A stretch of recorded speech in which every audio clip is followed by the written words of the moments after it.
মানুষ অসুস্থ কেন হন? শারীরিক দুর্বলতার কারণে? না, মানুষ অসুস্থ হন তার মানসিকতার কারণে, তার বিবেকের কারণে, তার কর্মের কারণে, তার ক্রোধের কারণে। আর যখন কেউ সুস্থ হন, ঠিক হয়ে যান, তার মানে এটা নয় যে শুধু ওষুধের জন্য তিনি সুস্থ হয়েছেন। না, এটা কারোর তার প্রতি প্রেমের প্রভাব, বিশ্বাসের প্রভাব, সম্বলের প্রভাব। শুধুমাত্র ওষুধ দিয়ে কিছুই হয় না। যদি মনে প্রেম থাকে, বিবেক থাকে, বিশ্বাস থাকে, সম্বল থাকে, তবেই সেই ওষুধ কাজ করতে পারে। তাই মনে রাখবেন, এই জীবন হলো অত্যন্ত ছোট। মনে প্রেম ভাব রাখুন, মিত্রতা করুন, শত্রুতা নয়। ভালোবাসুন, বিদ্বেষ নয়। আর এই ভালোবাসার সাথেই বলুন রাধা রাধা। মানুষ নিজের জীবনে ঈশ্বরকে খুব মান্য করে, ওনার জন্য কি না করে, তখন গুরুর মান কখনো কম হওয়া উচিত নয়। কারণ সত্যি বলতে কি, গুরুই হলেন সেই সিঁড়ি যা বেয়ে আপনি ঈশ্বরের কাছে পৌঁছনোর পথ খুঁজে পাবেন। সেই পথ আপনি গুরুর থেকেই পাবেন। গুরু না থাকলে আপনি কখনো ঈশ্বর লাভ করতেই পারবেন না। আর জীবনে অনেক সময় লক্ষ্যের থেকেও অনেক বেশি গুরুত্বপূর্ণ হলো পথ। তাই এই পথের সম্মান করতে শিখুন, অর্থাৎ গুরুকে সম্মান করতে শিখুন। কারণ গুরুই হলেন পরমেশ্বর। তাহলে আসুন আর আমার সাথে ভালোবেসে বলুন রাধা রাধা। জীবনে এমন কিছু কাজ রয়েছে যা আপনাকে একাই করতে হয়, আর এমন কিছু কাজ রয়েছে যা আপনাকে একসাথে মিলে করতে হয়, একজোট হয়ে, সঙ্গবদ্ধ হয়ে। এবার সঙ্গবদ্ধ বলতে কি বোঝাতে চাইছি? আমি তাদের কথা বলছি না যারা বাস্তবিকভাবে একে অপরের সাথে কাজ করেন। আমি তাদের কথা বলছি যারা একে অপরের থেকে দূরে থেকেও একে অপরকে বিশ্বাস করেন। আমি আগেও বলেছিলাম, সমস্ত বিশ্বের আশা বিশ্বাসেই বসবাস করে, তাই না?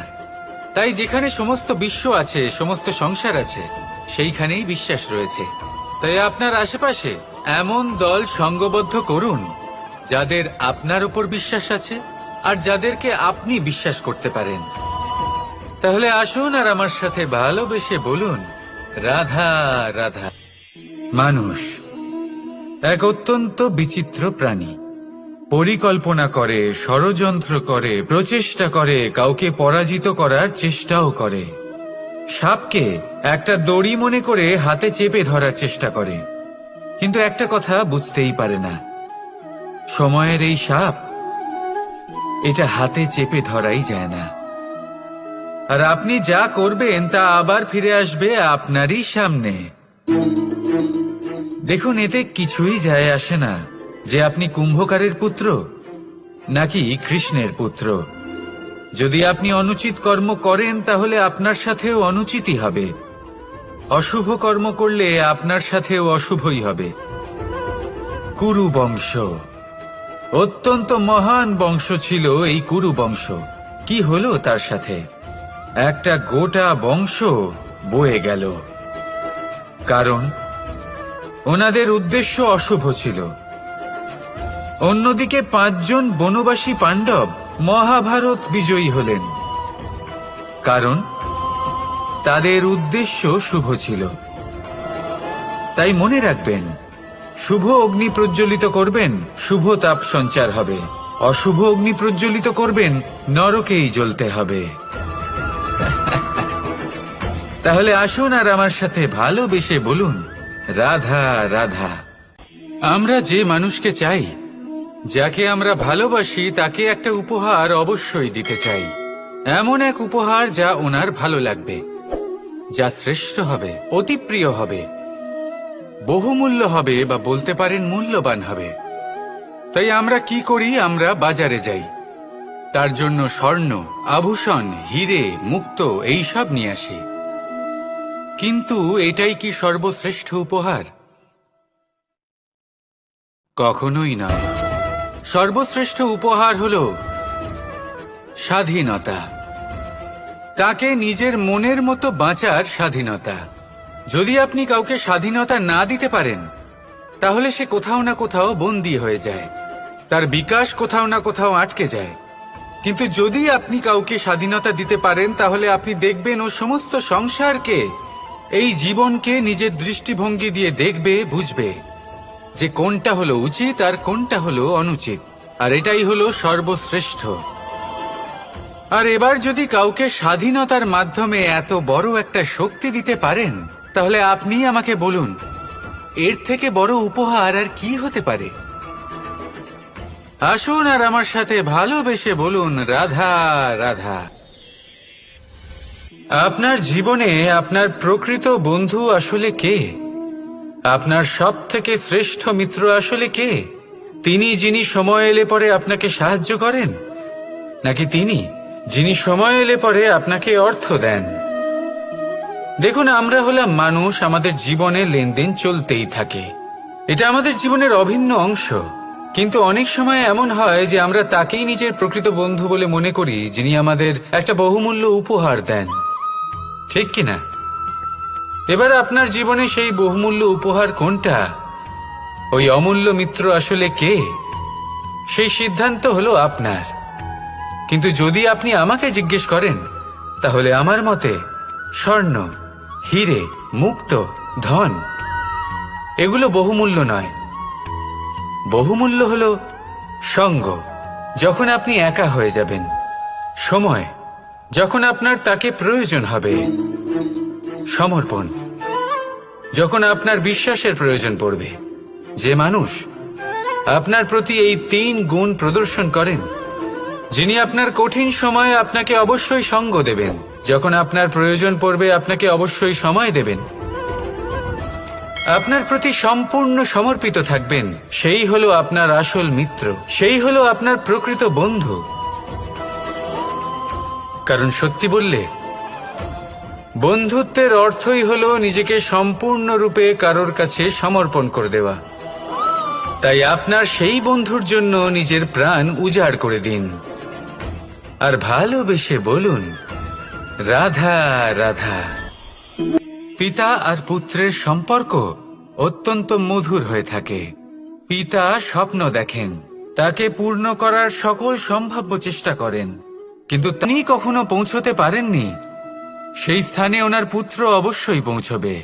পিতা নিজের সন্তানের ভবিষ্যৎ নিয়ে সেই স্বপ্ন দেখেন, আর যখন সেই সন্তান সামনে এগোতে থাকে, তখন তার দুঃখ হয় না, বরং গর্ব হয়। ওনার ভালো লাগে এটা দেখে যে ওনার সন্তান অনেক উন্নতি করছে। কিন্তু যখন সন্তান নিজের অভিভাবকের শক্তি দেখে, তার যশ দেখে হিংসা করতে থাকে, সমস্যা সেইখানেই শুরু হয়। সেই জন্য সকল সন্তানকে এটা মনে রাখতে হবে, দেখুন, পুত্র হবার সুবাদে, এক সন্তান হবার সুবাদে এটা হলো আপনার অধিকার যে আপনি আপনার পিতার থেকে বেশি উন্নতি করবেন। আপনার পিতাও এটাই চান, কিন্তু সুস্থভাবে এটা করুন। একটা রেখা টেনে নিন, যাতে আপনি তাতে এগোতে পারেন, আর আপনার পিতার তাতে গর্ববোধ হয়, আর সেই বিষয়ে দুঃখ না হয় যে আমার সন্তান আমাকেই ছোট করার চেষ্টা করছে।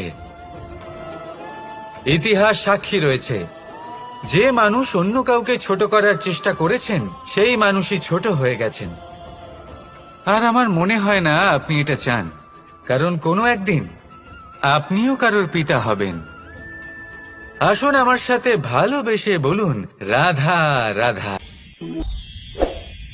মানুষ তার জীবনে 2 ধরনের পরিস্থিতিকে খুব ভয় পায়। 1, কোনো কারণবশত কারোর সামনে নত হওয়া। 2, কোনো কারণে নিজের চরিত্র থেকে, নিজের মূল্যবোধ থেকে বিচ্যুত হওয়া। এটা তখনই হয় যখন আমাদের শিক্ষা এবং মূল্যবোধের অভাব থাকে। যদি মানুষের মধ্যে প্রকৃত শিক্ষা থাকে, তাহলে এই সংসারে কোনো সময় এবং কারোর সামনেই নত হওয়ার কোনো প্রয়োজন নেই। যদি মানুষের মধ্যে মূল্যবোধ থাকে, তাহলে তাকে নিজের মূল্যবোধ বা চরিত্র থেকে বিচ্যুত হতে হয় না, তা সে যাই হয়ে যাক না কেন। কোনো বালককে যদি জন্ম থেকেই সুশিক্ষার অধিকারী করা হয়, শিক্ষিত করা হয়, মূল্যবোধের অধিকারী করা হয়, তবে সে এই সংসারে এমন কর্ম করবে যাতে সে নিজেকে, নিজের পরিবারকে, সমগ্র সমাজকে গর্বিত করতে পারে। শিক্ষা লাভ করুন, মূল্যবোধ লাভ করুন এবং আমার সাথে ভালোবেসে বলুন, রাধা রাধা। সেইভাবেই পাথরের ছোট টুকরো, তার খুব বেশি গুরুত্ব থাকে না, কিন্তু যখন অসংখ্য পাথরের টুকরো একত্রিত হয় তখন তা পর্বতের আকার ধারণ করে। সেইভাবেই কিছু মানুষ যখন একত্রিত হন তখন তৈরি হয় পরিবার, কিছু পরিবার যখন একত্রিত হয় তখন তৈরি হয় সমাজ, যখন অনেক সংখ্যক সমাজ একত্রিত হয় তখন তৈরি হয় রাজ্য। এবার এই রাজ্যের সবথেকে গুরুত্বপূর্ণ ব্যক্তি হতে পারেন রাজা, কিন্তু তাও সেই রাজা একা কিছু করতে পারেন না।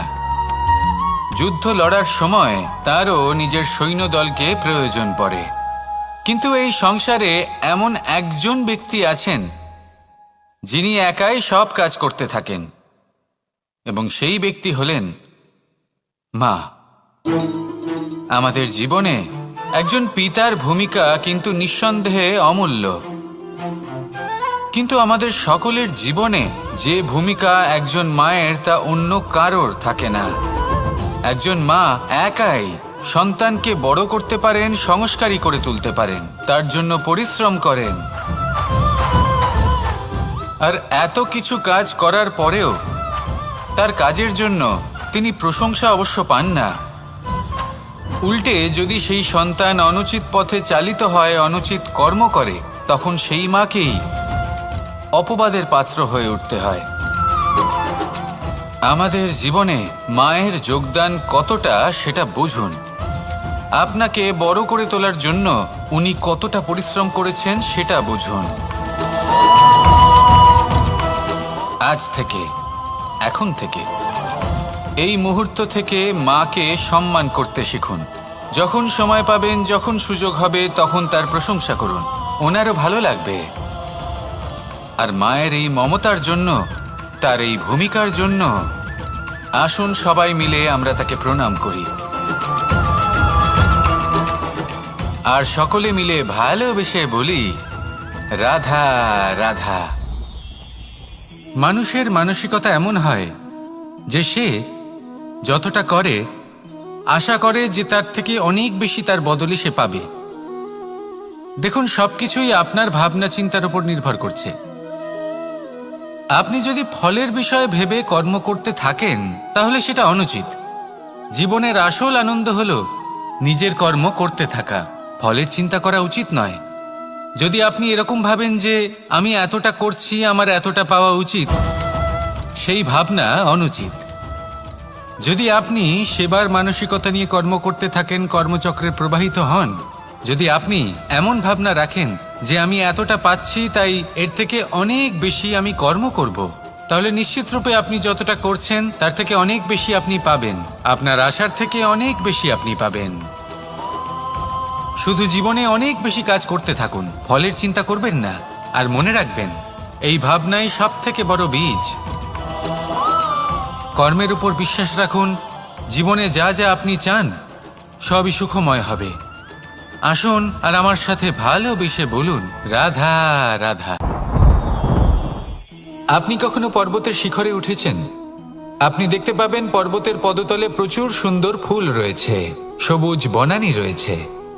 যত আপনি ওপরে উঠতে থাকবেন তত ফুল কমতে থাকবে, সবুজ বনানী কমতে থাকবে। আরো কিছুটা ওপরে উঠলে কাঁটা জাতীয় গাছ দেখতে পাবেন, শুকনো গাছ দেখতে পাবেন। আরো যদি ওপরে ওঠেন তাহলে পাষাণ দেখতে পাবেন। আরো উপরে উঠলে হিমখণ্ড দেখতে পাবেন। এই যে পর্বত, তা মনুষ্য জীবনের সবথেকে উত্তম উদাহরণ। মানুষ যখন সাফল্যের শিখরে পৌঁছতে চান, মহানুভবতার শিখরে পৌঁছতে চান, পথে যত আস্তে আস্তে উপরে উঠতে থাকেন ততই ভৌতিক বস্তু তার থেকে বিচ্ছিন্ন হতে থাকে। যদি তিনি সেই ভৌতিক বস্তুগুলি ত্যাগ না করতে পারেন তাহলে কখনোই সেই স্থানে পৌঁছতে পারবেন না। আর মানুষ যদি উচিত ত্যাগ করতে পারেন, পথে অগ্রসর হতে থাকেন, এগোতে থাকেন, তাহলে একদিন না একদিন তিনি মহানুভবতার, জ্ঞানের, সাফল্যের হিমের স্বাদ অবশ্যই লাভ করবেন। মনে রাখবেন, মানব জীবনে ত্যাগ হলো অত্যন্ত গুরুত্বপূর্ণ অংশ। আসুন আমার সাথে ভালোবেসে বলুন, রাধা রাধা। আপনি কখনো কোনো বাজকে নিজের বাসা বানাতে দেখেছেন? এই বাজ যখনই কোনো বাসা বানায়, নিজের ঠোঁট দিয়ে তাদের ঠোঁটে খাবার পরিবেশন করে। কিন্তু যেই সেই সন্তানেরা হৃষ্টপুষ্ট হয়ে যায় এবং সেই কথা বাজ নিজে বুঝতে পেরে যায়, সেই বাজ নিজেই সেই বাসা ছিন্ন ভিন্ন করে দেয়। সেই সন্তান যাদের সবেমাত্র ডানা গজিয়েছে, কিভাবে উড়তে হয় তারা জানে না, সেই সন্তানগুলিকে উচ্চতা থেকে ঠেলে দেয়। সেই সন্তান প্রথমে ভয়ভীত হয়ে যায়। তারা সামনে মৃত্যুকে দেখতে পেয়ে ভয়ের কারণে তাদের ডানা ঝাপটাতে থাকে, আর সেই প্রক্রিয়াতেই সেই সন্তানগুলি উড়তে শুরু করে দেয়। এবার এই ঘটনায় আমরা কি শিক্ষা পেতে পারি? এটাই, যদি আপনি মাতা পিতা হন তাহলে নিজের সন্তানকে অবশ্যই স্নেহ করুন, কিন্তু তাদেরকে নিজের আঁচলের তলায় বেঁধে রাখবেন না। যদি আপনি চান আপনার সন্তান জীবনে উন্নতি করুক, তাহলে নিজের মুঠো থেকে তাদের স্বতন্ত্র করে দিন। এই সংসারে সংঘর্ষ করতে দিন। সেই সন্তান নিজেই বুঝতে পারবে যে জন্মের সময় পাওয়া ডানা কি করে ব্যবহার করতে হয়। আর আপনার চোখের সামনে আপনার সন্তান এই আকাশে উড়তে থাকবে। তাহলে আসুন আমার সাথে ভালোবেসে বলুন, রাধা রাধা। এই সংসারে সব থেকে বড় ব্যক্তি হলেন তিনি, যার সাথে দেখা করলে আপনি নিজেকে ছোট মনে করবেন না। কোনো ব্যক্তি যিনি সব থেকে বেশি শক্তিশালী, আপনি যদি তার সামনে যান তাহলে উনি আপনার অন্তরের শক্তিকে বাইরে বের করে আনবে। আপনার অন্তরের লুকিয়ে থাকা শক্তিকে জাগ্রত করতে প্রেরণা প্রদান করবে। তিনি হলেন বড় ব্যক্তি, তিনি হলেন মহান ব্যক্তি। তিনি নন যিনি নিজের বল এবং ঐশ্বর্য দ্বারা আপনাকে তার সামনে ছোট প্রমাণ করবেন। এবং সেই জন্য মহাদেব আমার আরাধ্য হলেন আমার খুব প্রিয়। কারণ রাজা হোক বা ফকির, কেউ যদি ওনার সামনে যান তাহলে সে নিজেকে ছোট মনে করেন না। আপনিও যদি জীবনে অনেক বড় হতে চান তাহলে কাউকে কখনো নিজেকে ছোট মনে করতে দেবেন না। তার অন্তরে বড় হয়ে ওঠার প্রেরণা প্রদান করুন। আসুন আমার সাথে ভালোবেসে বলুন, রাধা রাধা। সূচের শেষে একটি ছিদ্র থাকে যার দ্বারা আমরা এই সুতো পরাতে পারি, আর তারপর সূচের সাহায্যে এই সুতো দিয়ে বস্ত্র সেলাই করা যায়। কিন্তু যদি সুতোটা সোজা করে ধরা না হয় তাহলে সূচে কখনো এই সুতো পরানোই সম্ভব নয়। যদি এতে কোনো গিঁট পড়ে তখন তা কখনোই এই ছিদ্র দ্বারা প্রবেশ করা সম্ভব নয়। ঠিক এইভাবেই যদি আপনি কারোর জীবনে প্রবেশ করতে চান, কারোর অন্তরে প্রবেশ করতে চান, তাহলে আপনাকেও সহজ থাকতে হবে। এতে কোনো গিঁট থাকলে চলবে না, অর্থাৎ মনে যাতে কোনো মালিন্য না থাকে, যেন কোনো কুচিন্তা না থাকে। যদি এসব থাকে তাহলে আপনি কখনো কারোর জীবনে প্রবেশ করতে পারবেন না। আর যদি কোনোভাবে আপনি প্রবেশ করেও যান তাহলে তার মনে ঘর করতে পারবেন না। নিজেকে এই সুতোর মতন করে তুলুন, সহজ। মনে যেন কোনো কুচিন্তা না থাকে, সবার প্রতি যেন সদ্ভাবনা থাকে, শুভ চিন্তা থাকে। এমনটা করতে থাকুন। এমন একটা দিন আসবে যেদিন এই সমস্ত সংসারের ব্যক্তির মনে আপনি বাস করবেন, আর তখন এই মন প্রসন্ন হয়ে বলবে, রাধা রাধা। কথায় আছে যে এমন কোনো অক্ষর নেই যার দ্বারা কোনো মন্ত্র হয় না। এমন কোনো বনস্পতি নেই যা নিজেই একটা ঔষধি নয়। পৃথিবীর এমন কোনো ব্যক্তি নেই যার মধ্যে কোনো যোগ্যতা থাকে না। শুধু প্রয়োজন হলো যে ব্যক্তিকে আমরা খুঁজে চলেছি তাকে সঠিকভাবে চিনে নেওয়া। যদি তার যোগ্যতা, তার বিশেষত্ব আমরা বুঝতেই না পারি তাহলে আর লাভ কি রইল? এই সংসারে এমন অনেক ব্যক্তি রয়েছেন যারা ছোট ছোট অসফলতার কারণে আপনাকে এটা বলে দেবে যে আপনি কোনো কাজের নন, আপনি হলেন মূর্খ, আপনি কিছুই করতে পারবেন না। এইসব কথায় কখনোই বিশ্বাস করবেন না, কারণ আপনি এবং প্রত্যেকটি জীব এই পরমাত্মা এবং এই প্রকৃতির সৃষ্টি, যা অত্যন্ত বিশেষ। যদি আপনাকে উদাহরণ দিই তাহলে একদিকে আছে তরোয়াল, একটা বড় লম্বা তরোয়াল যার দ্বারা যুদ্ধ করা যায়, জয়লাভ করা যায়। আর অন্যদিকে রয়েছে একটা ছোট্ট সূচ কিন্তু যে কাজ একটা ছোট্ট সূচ করতে পারে তা একটা তরোয়াল দ্বারা সম্ভব নয়। এর অর্থ হলো এটাই যে প্রত্যেকটা রচনা অত্যন্ত অমূল্য এবং অত্যন্ত বিশেষ হয়। তাহলে বিশ্বাস রাখুন যে আপনি অত্যন্ত বিশেষ একজন, আর প্রেমের সাথে বলুন রাধা রাধা। এটা হলো ধান গাছ। এই জংলি ঘাস ধানকে নষ্ট করে দেবে, কিন্তু নিজে জীবিত থাকবে। এটাই হলো আজকের শিক্ষা। এই সংসারে যদি আপনি নীতির পথে চলতে চান, উচিত কর্ম করতে চান, সংসারকে সেবা করতে চান, তাহলে জংলি ঘাসের মতো ব্যক্তিদের থেকে সবসময় দূরে থাকতে হবে। সেই ব্যক্তি যারা দুর্নীতি এবং মিথ্যা দ্বারা পরিপূর্ণ, যাদের ব্যবহার অশুভ, যাদের অনেক অশুভ গুণ রয়েছে, তারা সঠিক নয়। সেই সকল ব্যক্তি যাদের চরিত্র অত্যন্ত দুষ্ট হয়, তারা হয় শুভ চরিত্রের ব্যক্তিকে একদম নষ্ট করে দেয়, নয় নিজের মতো বানিয়ে তোলে। তাই যদি আপনি নীতির পথে চলতে চান, এই সংসারের জন্য শুভ কর্ম করতে চান, তাহলে সেই সঙ্গ লাভ করুন যে সঙ্গ জ্ঞানে পরিপূর্ণ, যাদের মধ্যে অনেক গুণ আছে, যাদের থেকে প্রতিদিন কিছু শিখতে পারবেন। এমন ব্যক্তির সাথে জীবন অতিবাহিত করুন, দুরাচারীদের থেকে দূরে থাকুন। তবেই এই মন প্রসন্ন হয়ে বলবে রাধা রাধা। পঞ্চতত্ত্বের মধ্যে দ্বিতীয় তত্ত্ব হল ধরণী, ভূমি, যাকে আমরা ধরণী মাতা বলি। এই ধরণী ধৈর্য ধারণ করে, আর এর ওপরেই আমাদের সমগ্র সংসার নির্ভরশীল। কারণ এই ভূমি সহ্য ক্ষমতা রাখে, এর সহ্য ক্ষমতা হলো অপরিসীম। সন্তান যতই আঘাত প্রদান করুক না কেন, প্রেম পূর্বক সহ্য করে, আর তার বদলে অমূল্য রত্ন প্রদান করে। সন্তান যদি হাল চালায়, তাহলে তার বদলে তাকে অন্ন প্রদান করে। এটাই হলো ধরণী। এবার এর থেকে আমরা কি শিক্ষা পেতে পারি? এটাই যে কারোর জন্য কিছু করা বা কাউকে কিছু দেওয়া মনে কোনো কামনা ছাড়াই। আর এই কথাটা বুঝে যান, যদি কারোর জন্য কামনা না রেখে বা কোনো পাওয়ার আশা না রেখে কারোর জন্য কিছু করেন বা কারোকে কিছু দেন, যদি এটা আপনি শিখতে পারেন, তবে আপনি ভালোবাসতে শিখে গেছেন। আর সেই জন্যই এই ধরিত্রীকে মাতা বলা হয়।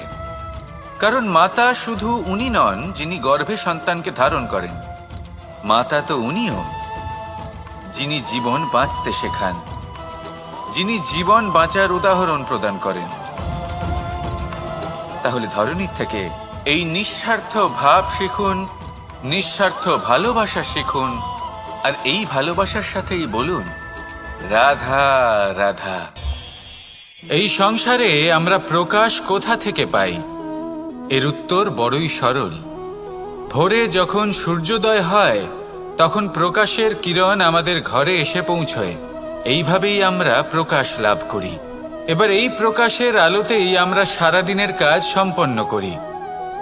সন্ধে হয়ে যায়, সূর্যাস্তও হয়ে যায়, আর আমাদের ঘর যাতে অন্ধকার না হয় তার জন্য আমরা একটা প্রদীপ প্রজ্বলিত করি। এটাই ঘটে আমাদের জীবনেও। এবার প্রবাহমান আয়ুর সাথে আমরা আমাদের অন্তরে যদি একটা প্রদীপ প্রজ্বলিত করে নিই, তাহলে বিষয়টাই অন্যরকম হবে। এবার আপনি বলবেন কোন প্রকাশের কথা বলছি যে আমাদের অন্তরে জাগ্রত করা সম্ভব? আমাদের আত্মার মাঝে প্রেমের প্রকাশ জাগ্রত করার কথা বলছি। কারণ আমাদের এই জীবন এও হলো দিনের আলোর মতো। আজ প্রকাশ আছে, কিন্তু কোনোদিন অবশ্যই অস্ত হবে। কিন্তু অস্ত হবার আগে যদি আমরা আমাদের আত্মার মাঝে প্রেমের এই প্রকাশ উজ্জ্বলিত করে নিই, তাহলে আমাদের সন্ধ্যাকালও আমরা আনন্দে এবং প্রেমে যাপন করব। তাহলে আসুন আর আমার সাথে ভালোবেসে বলুন রাধা রাধা। লোকে বলে জীবনে মেলামেশা করা অত্যন্ত আবশ্যক। এতে সম্পর্কের আধারও হয়, আবার ব্যবসাও চলে। কিন্তু সবচেয়ে বেশি গুরুত্বপূর্ণ হলো ব্যবহার। তাই এই বিষয়ে ভাবুন। আপনার জীবনে কে আপনার সাথে মেলামেশা করবে তা নিশ্চিত করে সময়। আপনি আপনার জীবনে কার সাথে মেলামেশা করবেন তা নিশ্চিত করবে আপনার হৃদয়। আপনি যাদের সাথে মিশছেন তাদের হৃদয়ে আপনি কতক্ষণ থাকবেন তা নিশ্চিত করবে আপনার ব্যবহার। নিজের ব্যবহার ভালো রাখুন, সব ভালোই হবে। রাধা। মানুষ তার জীবনে দুই ধরনের পরিস্থিতিকে খুব ভয় পায়। এক, কোনো কারণবশত কারোর সামনে নত হওয়া।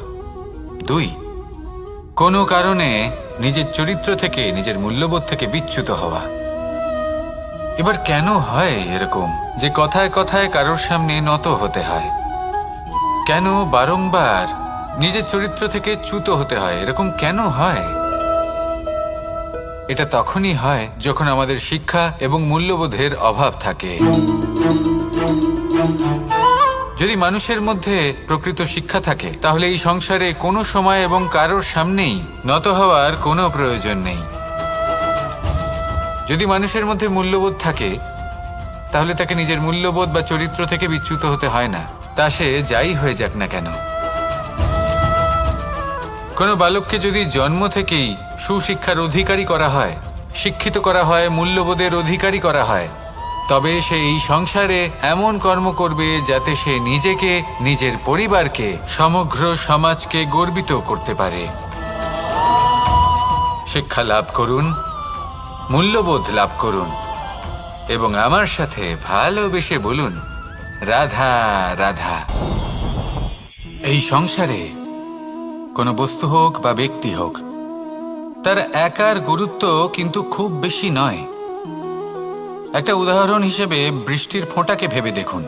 যদি একটি বৃষ্টির ফোঁটা হয় তাহলে তার খুব বেশি গুরুত্ব থাকে না, কিন্তু যখন সহস্র বৃষ্টির ফোঁটা মেঘের মধ্যে দিয়ে ঝরে পড়ে তখন সেটা বর্ষার রূপ ধারণ করে। সেই বর্ষা যা এই প্রকৃতিকে শান্ত করে।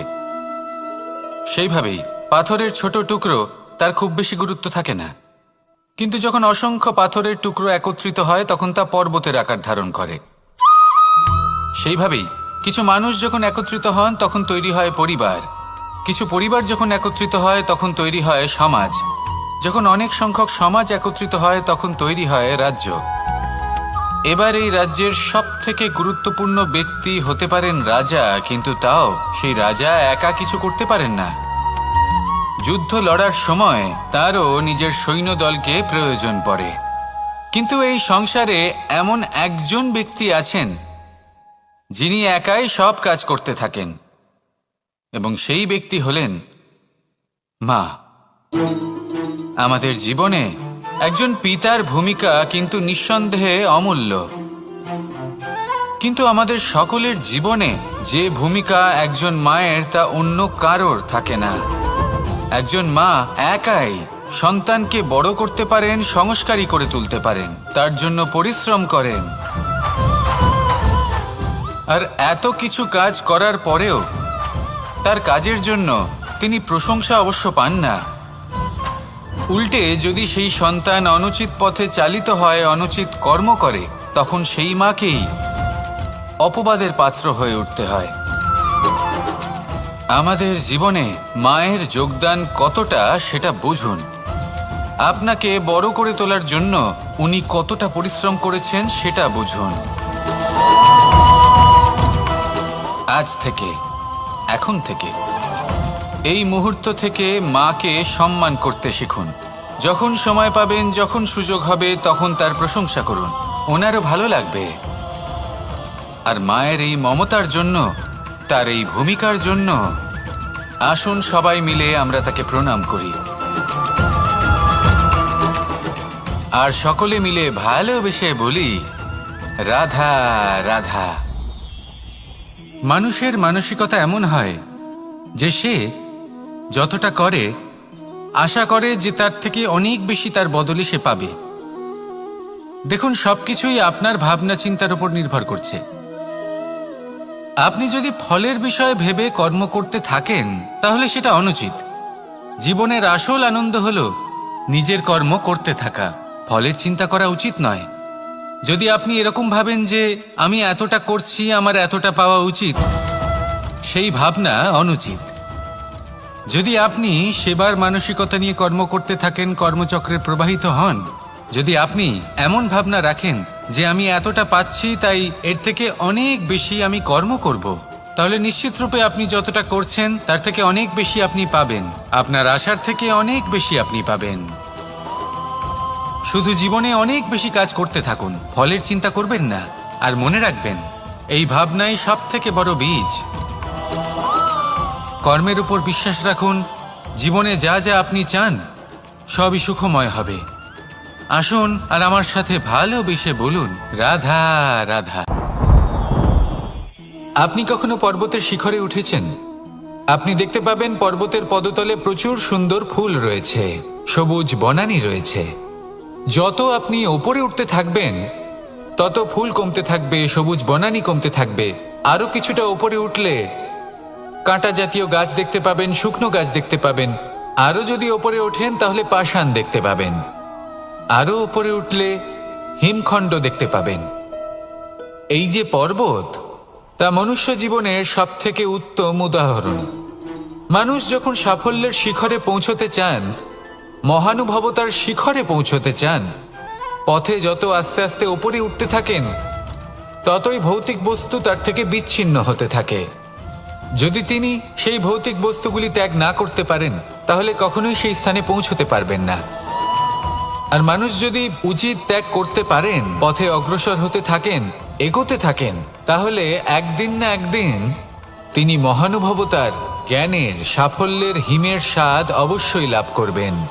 মনে রাখবেন, মানব জীবনের ত্যাগ হলো অত্যন্ত গুরুত্বপূর্ণ অংশ। আসুন আমার সাথে ভালোবেসে বলুন, রাধা রাধা। আপনি কখনো কোনো বাজকে নিজের বাসা বানাতে দেখেছেন? এই বাজ যখনই কোনো বাসা বানায় তখন উঁচু গাছের ডালে বা কোনো পর্বতের শিখরে বাসা বানায়, অনেক উচ্চতায়। আর সেখানে তার সন্তানও জন্মগ্রহণ করে। যখন এই সন্তানেরা জন্মায় তখন এই বাজ খুবই ভালোবেসে এবং খুব সাবধানে এদের পালন পোষণ করে। নিজের ঠোঁট দিয়ে তাদের ঠোঁটে খাবার পরিবেশন করে। কিন্তু যেই সেই সন্তানেরা হৃষ্টপুষ্ট হয়ে যায় এবং সেই কথা বাজ নিজে বুঝতে পেরে যায়, সেই বাজ নিজেই সেই বাসা ছিন্ন ভিন্ন করে দেয়। সেই সন্তান যাদের সবেমাত্র ডানা গজিয়েছে, কিভাবে উঠতে হয় তারা জানে না, সেই সন্তানগুলিকে উচ্চতা থেকে ঠেলে দেয়। সেই সন্তান প্রথমে ভয়ভীত হয়ে যায়। তারা সামনে মৃত্যুকে দেখতে পেয়ে ভয়ের কারণে তাদের ডানা ঝাপটাতে থাকে। আর সেই প্রক্রিয়াতেই সেই সন্তানগুলি উড়তে শুরু করে দেয়। এবার এই ঘটনায় আমরা কি শিক্ষা পেতে পারি? এটাই, যদি আপনি মাতা পিতা হন তাহলে নিজের সন্তানকে অবশ্যই স্নেহ করুন, কিন্তু তাদেরকে নিজের আঁচলের তলায় বেঁধে রাখবেন না। যদি আপনি চান আপনার সন্তান জীবনে উন্নতি করুক, তাহলে নিজের মুঠো থেকে তাদের স্বতন্ত্র করে দিন। এই সংসারে সংঘর্ষ করতে দিন। সেই সন্তান নিজেই বুঝতে পারবে যে জন্মের সময় পাওয়া ডানা কি করে ব্যবহার করতে হয়। আর আপনার চোখের সামনে আপনার সন্তান এই আকাশে উড়তে থাকবে। তাহলে আসুন আমার সাথে ভালোবেসে বলুন, রাধা রাধা। এই সংসারে সব থেকে বড় ব্যক্তি কে? আপনি বলবেন, এ কেমন ধরনের প্রশ্ন? কিন্তু এটা হলো সব থেকে উচিত প্রশ্ন। কেউ এর উত্তর দেবে যে সেই মহাপ্রতাপী রাজা, তিনি হলেন সব থেকে বড় ব্যক্তি, সেই বড় রাজনীতিবিদ, তিনিই সব থেকে বড় ব্যক্তি। আমি আপনাকে জানাই যে সংসারের সব থেকে বড় ব্যক্তি হলেন তিনি, যার সাথে দেখা করলে আপনি নিজেকে ছোট মনে করবেন না। কোনো ব্যক্তি যিনি সব থেকে বেশি শক্তিশালী, আপনি যদি তার সামনে যান তাহলে উনি আপনার অন্তরের শক্তিকে বাইরে বের করে আনবে, আপনার অন্তরের লুকিয়ে থাকা শক্তিকে জাগ্রত করতে প্রেরণা প্রদান করবে। তিনি হলেন বড় ব্যক্তি, তিনি হলেন মহান ব্যক্তি। তিনি নন যিনি নিজের বল এবং ঐশ্বর্য দ্বারা আপনাকে তার সামনে ছোট প্রমাণ করবেন। এবং সেই জন্য মহাদেব আমার আরাধ্য হলেন আমার খুব প্রিয়। কারণ রাজা হোক বা ফকির, কেউ যদি ওনার সামনে যান তাহলে সে নিজেকে ছোট মনে করেন না। আপনিও যদি জীবনে অনেক বড় হতে চান তাহলে কাউকে কখনো নিজেকে ছোট মনে করতে দেবেন না। তার অন্তরে বড় হয়ে ওঠার প্রেরণা প্রদান করুন। আসুন আমার সাথে ভালোবেসে বলুন, রাধা রাধা। সূচের শেষে একটি ছিদ্র থাকে, যার দ্বারা আমরা এই সুতো পরাতে পারি। আর তারপর সূচের সাহায্যে এই সুতো দিয়ে বস্ত্র সেলাই করা যায়। কিন্তু যদি সুতোটা সোজা করে ধরা না হয়, তাহলে সূচে কখনো এই সুতো পরানোই সম্ভব নয়। যদি এতে কোনো গিঁট পড়ে, তখন তা কখনোই এই ছিদ্র দ্বারা প্রবেশ করা সম্ভব নয়। ঠিক এইভাবেই যদি আপনি কারোর জীবনে প্রবেশ করতে চান, কারোর অন্তরে প্রবেশ করতে চান, তাহলে আপনাকেও সহজ থাকতে হবে। এতে কোনো গিঁট থাকলে চলবে না, অর্থাৎ মনে যাতে কোনো মালিন্য না থাকে, যেন কোনো কুচিন্তা না থাকে। যদি এসব থাকে, তাহলে আপনি কখনো কারোর জীবনে প্রবেশ করতে পারবেন না। আর যদি কোনোভাবে আপনি প্রবেশ করেও যান, তাহলে তার মনে ঘর করতে পারবেন না। নিজেকে এই সুতোর মতন করে তুলুন, সহজ। মনে যেন কোনো কুচিন্তা না থাকে, সবার প্রতি যেন সদ্ভাবনা থাকে, শুভ চিন্তা থাকে। এমনটা করতে থাকুন। এমন একটা দিন আসবে যেদিন এই সমস্ত সংসারের ব্যক্তির মনে আপনি বাস করবেন। আর তখন এই মন প্রসন্ন হয়ে বলবে, রাধা রাধা। কথায় এমন অনেক ব্যক্তি রয়েছেন যারা ছোট ছোট অসফলতার কারণে আপনাকে এটা বলে দেবে যে আপনি কোনো কাজের নন, আপনি হলেন মূর্খ, আপনি কিছুই করতে পারবেন না। এইসব কথায় কখনোই বিশ্বাস করবেন না, কারণ আপনি এবং প্রত্যেকটি জীব এই পরমাত্মা এবং এই প্রকৃতির সৃষ্টি, যা অত্যন্ত বিশেষ।